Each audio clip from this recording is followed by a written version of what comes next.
да си включат китарите. Групата Scarlet Klaus, ще ви ги представя по-официално. Виждате, че са само младежи. Създадена е през декември 2022 година. И те се определят главно като алтернативна рок група. Залагат на енергични кавери, но групата се съсредоточава и върху авторска музика. Да, свирили са на една сцена с много популярни български групи, участвали са в фестивали. И така искам да ви представя Марин Подмолов, соло китара.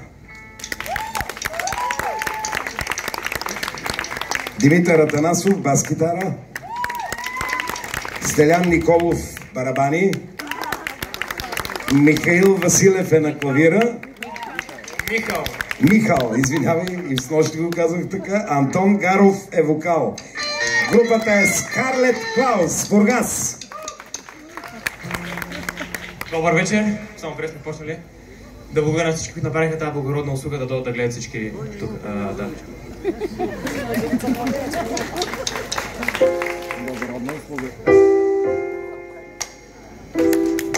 Малко помощ ни трябва тук с темпото, защото ние се обързваме. Новобранци.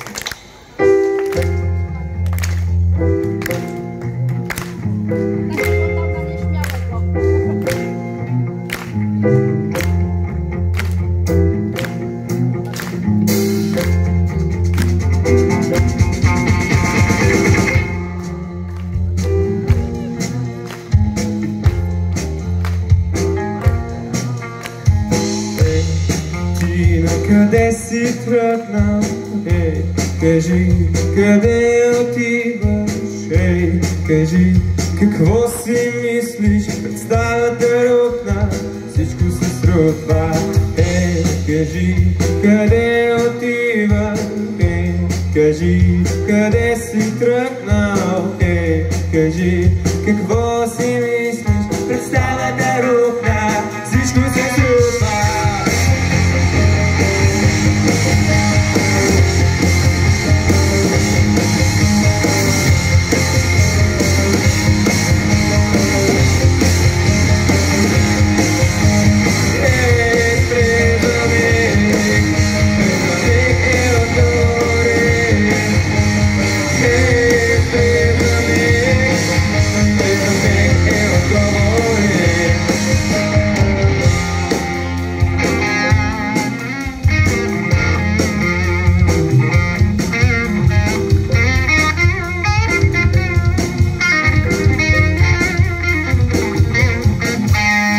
Ей, кажи, къде си тръгнал, ей, кажи, какво си дрънкаш, ей, кажи, кого ти залагаш, кого ти залагаш, отново се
Scarlet Klaus! Благодарим ви. По момчета, страхотни сте!